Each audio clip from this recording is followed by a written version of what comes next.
Today marks 10 years since Wolfenstein the New Order first exploded onto consoles and PC. Not a lot has happened since then.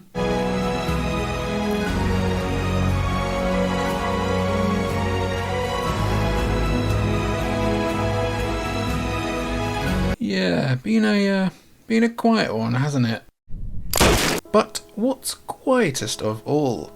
Well, that's the scene for FPS games similar to it, so much so that it's basically the last of its kind. It's only me. Now, you're probably wondering what I mean here. Well, the New Order is essentially the final AAA single-player linear FPS without any bullshit.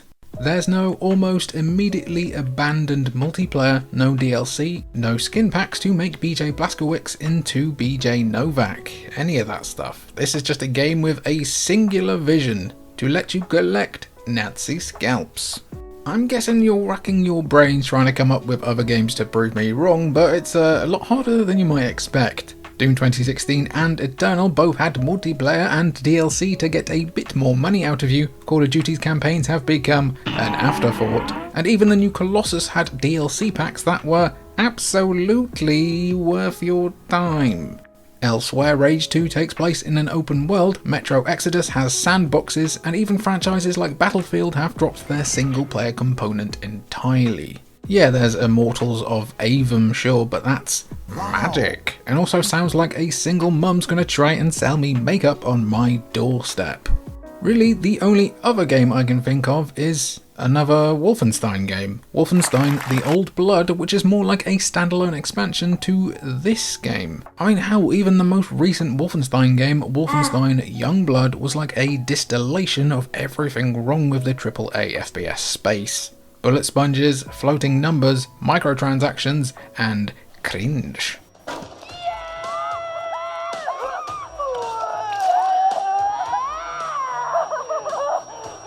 The simple fact is that games like Wolfenstein the New Order just don't get made anymore. It's like linear is a dirty word these days. Obviously, we all know why that is, Jesus, Jeff Jarrett and Christ, but the fact that we simply can't just buy a AAA game as it is and then finish the game in a weekend without having to either set up a payment plan or consult some kind of business firm to help you figure out tables is a crying damn shame.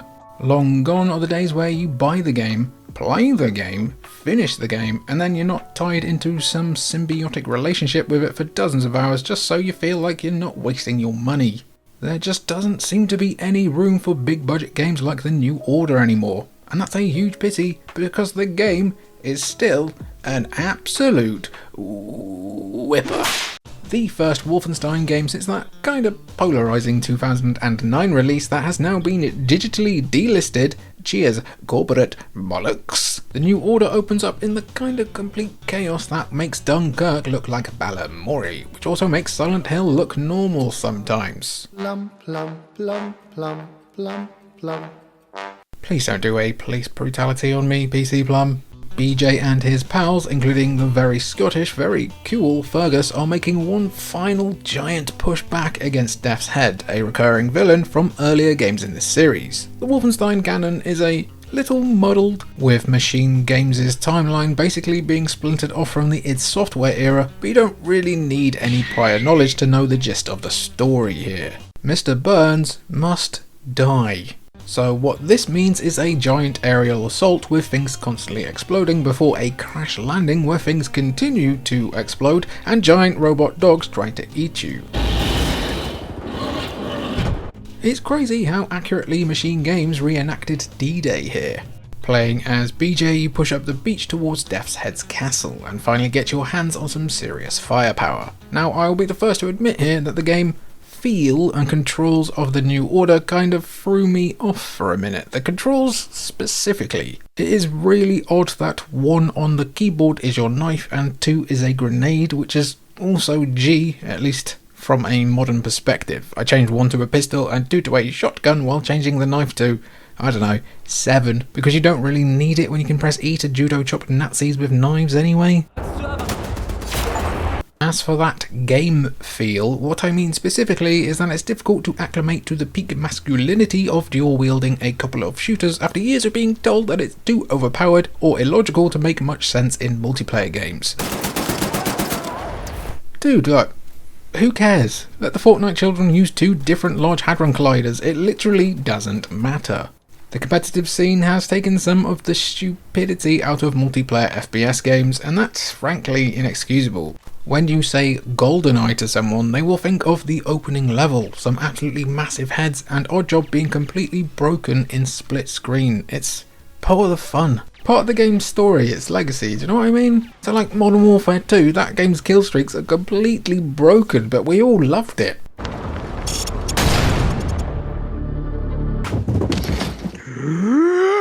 Mission failed. We'll get them next time. Dear Lord! So I, for one, am so glad that the new order completely goofies it up by letting you roll with 2 assault rifles, 2 shotguns, 2 suspicious deaths at Boeing, etc, etc. But it did take me a hot minute to get used to it again, as well as the lack of hit notifications when you land a shot, so early on I wasn't always that sure that I'd killed someone. It doesn't take too long though for you to realise that the enemies just absolutely pissing blood out of their faces while screaming is the game's solution to this. Just holding down left and right on the mouse and making everything explode in crimson hits all the right receptors in my brain. So BJ and his best friend, Violence, storm their way through Death's Head's compound, including an extremely metal moment in which he rappels his way up a castle wall before getting caught in probably the most obvious trap I have ever seen in a piece of media.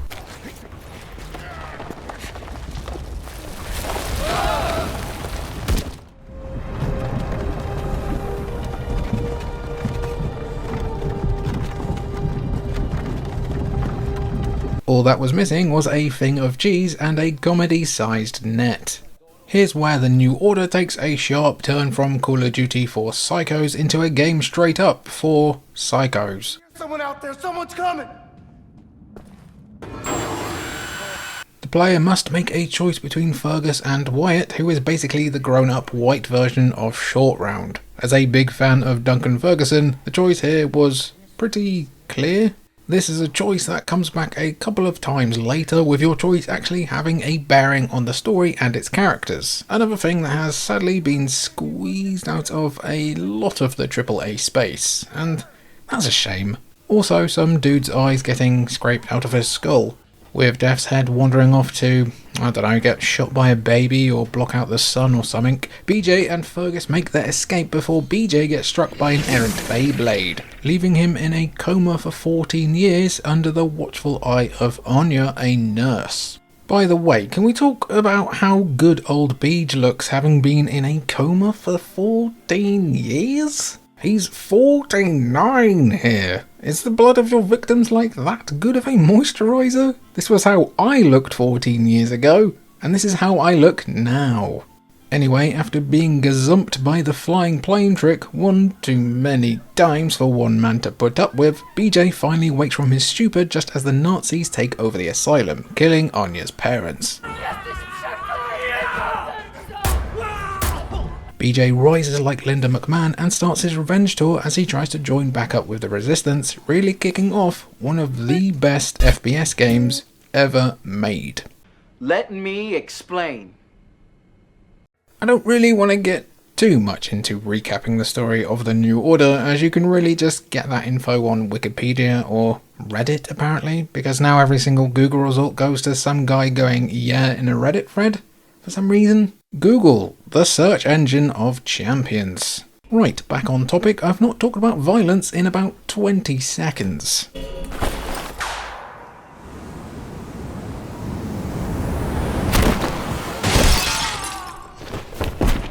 Wolfenstein The New Order is really just as close to a good old-fashioned linear FPS as you can get. You basically just keep pushing forward and press left click to make the bad guys disappear, and I love that about it.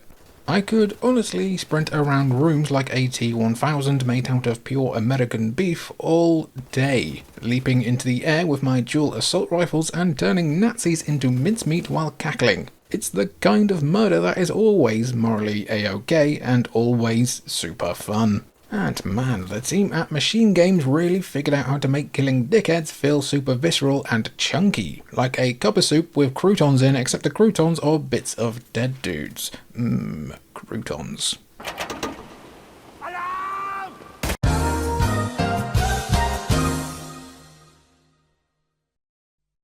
The death animations in The New Order are really crazy for a 2014 game in general. I realise saying that makes it seem like people in 2014 were communicating with sticks and berries and that, but it's so satisfying to see Nazis stagger around like wine mums after you compromise them to a permanent end. I think the main props really has to go to the audio design here, which I still reckon is close to best in class even a decade on. Every bullet shot feels like a serious ballistic shot from a 50 cal held by Zeus, especially in interior environments where the echo effects are so good, and the squishy sounds of man flesh being ripped apart by gunfire makes me think those Foley sessions probably went absolutely crazy. The audio design is punchier than Millwall fans when the cast of Hamilton rolls into town.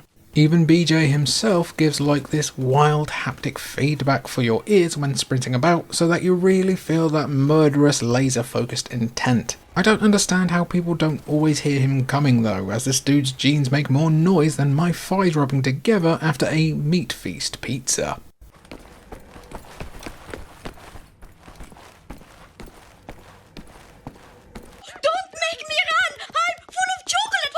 But you can't talk about the audio without chatting about Mick Gordon's score, which is still a banger here.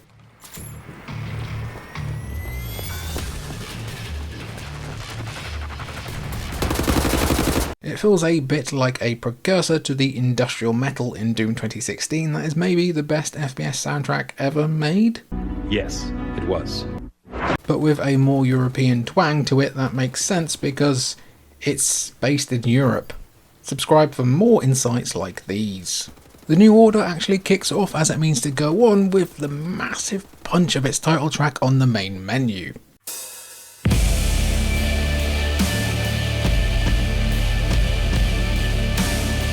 Could I be pregonate? But my favourite thing on the whole soundtrack though is probably Ransacked, which sounds kinda like something out of a Robert Rodriguez movie.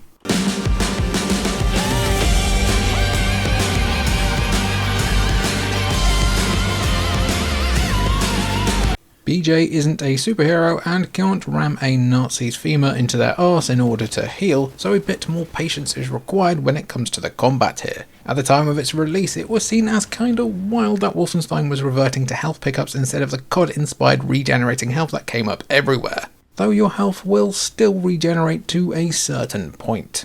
While playing on harder difficulties, BJ's health and armor will sap away quicker than goodwill after a corporation tries to harvest your data to presumably sell you more copies of Sports Champions 2. What this means for you is that you often have to learn the layouts of certain rooms when shit hits the fan, so that you know when Nazis 1 to 20 learn the lyrics to Kingdom, you know where to reposition to so that you can prepare for Nazis 21 to 40. You also need to scrounge for ammo manually, instead of BJ automatically hoovering it all up, and this also adds a nice bit of tension when you need to scurry across a room to pick up some shells. I don't know if it's just me though, but it almost feels like a game where you're not always meant to aim down sights. Pure hip fire spam seems way more satisfying here for a lot of situations, but you're also meant to make the most out of cover and use a lot of peeking for when things get really chaotic, and you can also approach most situations with stealth, which can feel a little overpowered at times.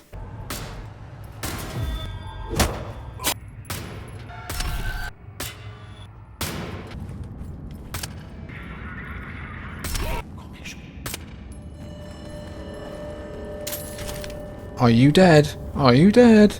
What's better though, a BFG or a little gun with a tube on it? You have loads of different weapons to do all your murder with, though the pool of them is a bit more vanilla than in the new Colossus. The game is a bit more vanilla in general than its sequel, but honestly, that might be for the better overall, but I will get to that more later.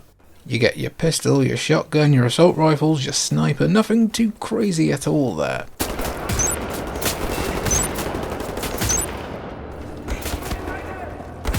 It's in the dual wielding of those weapons where things get a little wild, even more so when you unlock new abilities with perks, which are basically just extra little boosts like more ammo, hitting harder, stealthing easier, and so on. It's all fairly grounded and well implemented as well, as you have to complete specific challenges to unlock them, with most of them just unlocking pretty naturally as you play through the campaign. Really, the most unique weapon / item in the game is the laser cutter and later the laser craftwork, a feature that I had absolutely no memory of whatsoever upon replaying the New Order, which was odd. Basically, Wolfenstein the New Order has some destructible environments where you can use the laser weapons to cut holes in certain fences and also access special crates for ammo pickups, etc. You'll also need it for the basic platforming sections like cutting down a ladder, opening a door, etc, etc. It's neat and all, but I don't know if the game really ever needed this. Maybe it's a bit of an artifact of the Portal effect, where most FPS games seem to need some kind of gimmick gun for a while there. But yeah, the introduction of the laser mechanics do kind of slow the pacing of the game right down, especially near the start when you're just trying to get to grips with it all. Of course, you can't have a game that is all action all the time, but did Wolfenstein need to make you get your welding goggles on, especially when its environmental destruction isn't really used to its full potential? There are a couple of spots where you can take different routes towards encounters, but the game isn't very overt with it, or those detours just aren't all that interesting. But then the game does eventually let you basically vaporize Nazis with it, so that's 1 in the plus column. Nice shot! Let's talk about those walking tomato soups themselves, a fairly varied bunch that tends to go from normal fascist bastard to robot fascist bastard. The usual grunts are always fun to mow down, and I love this pseudo im-sim kind of mechanic where you have to figure out the best route to taking down commanders so that they don't call in reinforcements. There's also these armoured fire trooper guys that are maybe the toughest enemies across the entire game.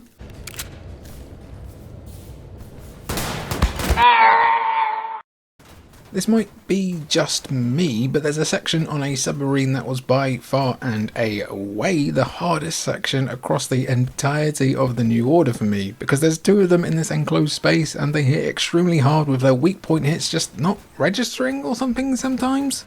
I must have died here like 8 times and it really bothered me. Anyway, apart from those guys, the rest of the enemies consist of dog robots, man robots, and larger man robots with larger guns. This is definitely something that the new Colossus improves upon, as I personally found that they all kind of bleed into each other in the New Order, or that I had no real idea what they were actually called. But figuring out the priority chain of who to deal with first and then picking them all off one by one while keeping on top of the arena resources is always a really fun challenge. Here's a slightly random aside. Do you reckon the fact that both of the games having new in the name might have confused some buyers, and that's why the second game seemed to struggle with sales a little bit more? Never underestimate people's ability to be a bit stupid. Do you see what I mean? Regardless, the New Order does have a few chunky lads to deal with, but most of the time it comes down to just utilising spacing and explosives in order to send them back to the Shadow Realm. It's especially apparent how straightforward some of these encounters are during the London Monitor boss fight, which reminds me of a particular Colossus in Shadow of the Colossus, but just bad.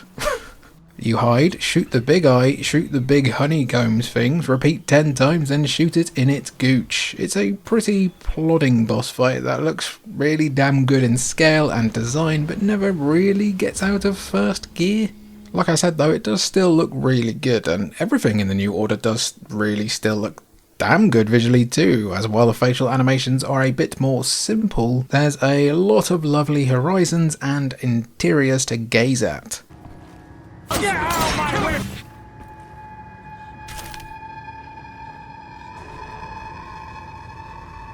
OMG!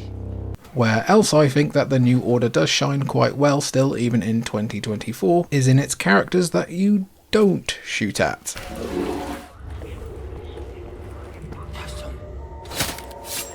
Wake up, you're dead. What did you just say, Bill? I love Big Beej. Look at this consumer product I purchased to confirm it. He's my best friend, he's my pal, my good time boy. He's such a good character to me, a complex dude who has suffered like few other protagonists before him. His constant internal monologue showcases a guy who's hanging mentally by a thread, but because of his machismo, he can never really show it. Inhale. He lives in an alternate 1960s timeline where they probably never felt the joy of using an Etch-a-Sketch, you know? Also, his father was hideously abusive to him, but the Etch-a-Sketch. It also gives the New Order this really nice detective noir edge to hear BJ narrate what's going on and what he truly feels. I can't think of many other games that really give a window into a character like this. Oh, the antenna boys. Buoy. Boo. Silly word. There's maybe Days Gone, but Deacon is a pretty unfiltered motor mouth who talks out loud. Cheap plug, cheap plug. Okay, what were you saying? There's also this genuine, unforced feeling of love and respect between BJ and Anya, even if they'd probably overshare on Facebook if they were around today. I definitely reckon BJ would poke me a bit. They're just a cute, nice couple, and BJ finally getting a win like this is nice. It can't all suck all the time, you know what I mean? And there's one more thing. It's quite critical. What?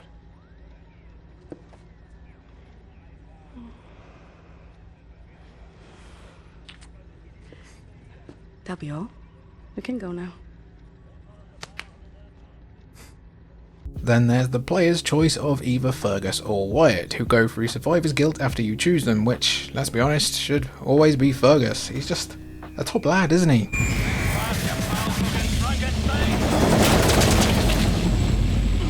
The other supporting characters are all pretty likeable too, and machine games do a pretty good job of allowing you to fill your own blanks in without dumps and dumps of exposition. There's this guy called Bobby Bram early on who really unexpectedly sacrifices himself so that you can easily get into a now slightly less wheelchair accessible building.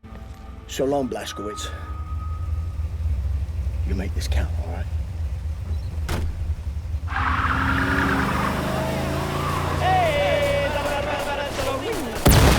Kilimanjaro.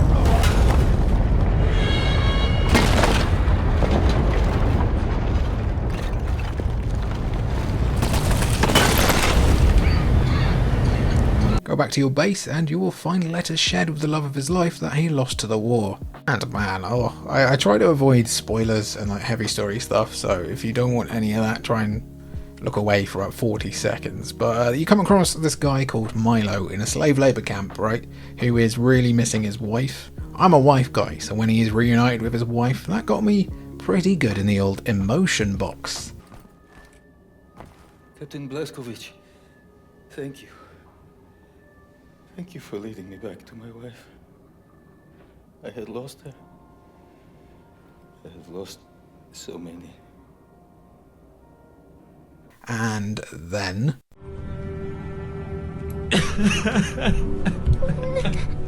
Stupid idiot.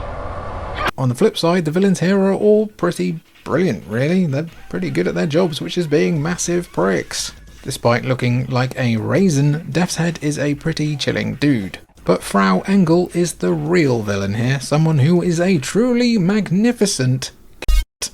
Look, it takes a lot to stand out as an arsehole among the Nazis, but considering she has absolutely no memory of previously threatening to kill you when she sees you again in a slave labour camp, it basically tells the player how very little stock she puts in human life. She is wonderfully, fantastically awful, and one of the best villains in gaming of the last 10, 15, 20 years, you know what, ever.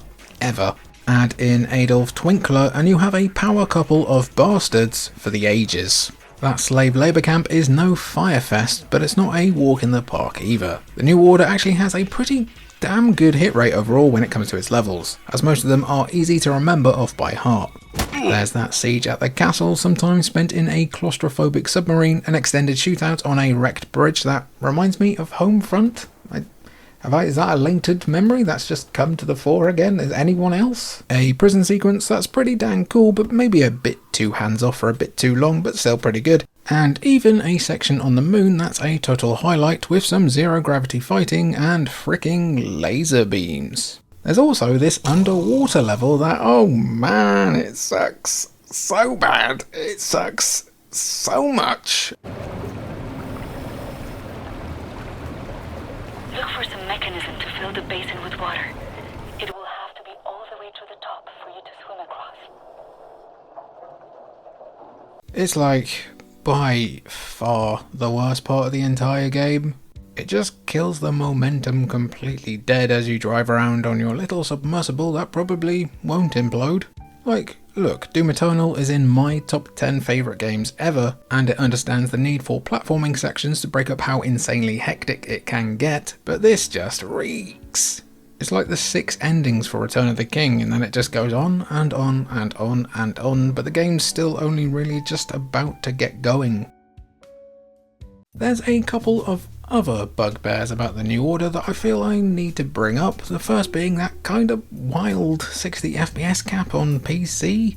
Oh, it's disgusting. What is that? Is that rancid? The New Order came out at a time when a lot of developers were still console first in their design, and PC optimization was a bit of an afterthought, and I think that's the case here. I mean, there's like 6 graphic settings and that's it. It's not a deal breaker at all, but it's just a relic of game design from a long forgotten time. Okay, I gotta stop doing that. It was 2014, not 1914. Nobody gets gout anymore. Do you get gout? Have you ever had gout? Let us know down below.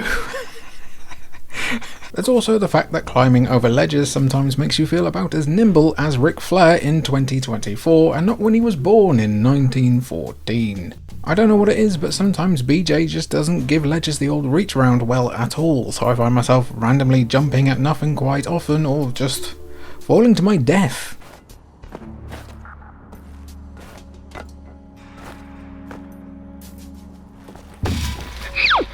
Stupid way to die. Again, not a deal breaker, but it feels like one of those things that was way down the priority chain.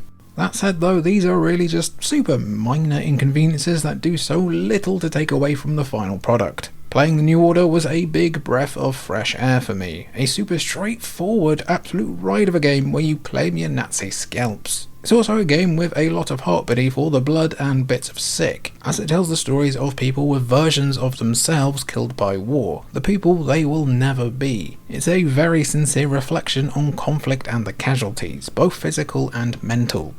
It's also not afraid to get a little goofy at times, and while I think I love the new Colossus a lot more than most people, the sequel really sipped on the stupid juice a bit too much at times, to the point where it felt like a gonzo hallucination, and so those emotional punches felt like they were getting thrown in a dream. It's the same thing that happened to the most recent 4 movie.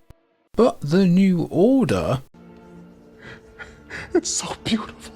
It makes me feel a little bit sad to think that if we ever do get Wolfenstein 3, which isn't looking likely at all, it probably won't be anywhere near as clean and, well, pure as this. Not pure like that, I must stress. I'd like to think we won't all be buying Terrabilly bucks or paying more to play it 3 Reichs early when Machine Games get around to it after finishing off Indiana Jones. Wow, they really know their way around Nazis, don't they? But at least we'll always have the New Order. It's not new, but it is eternal. Get the fuck out.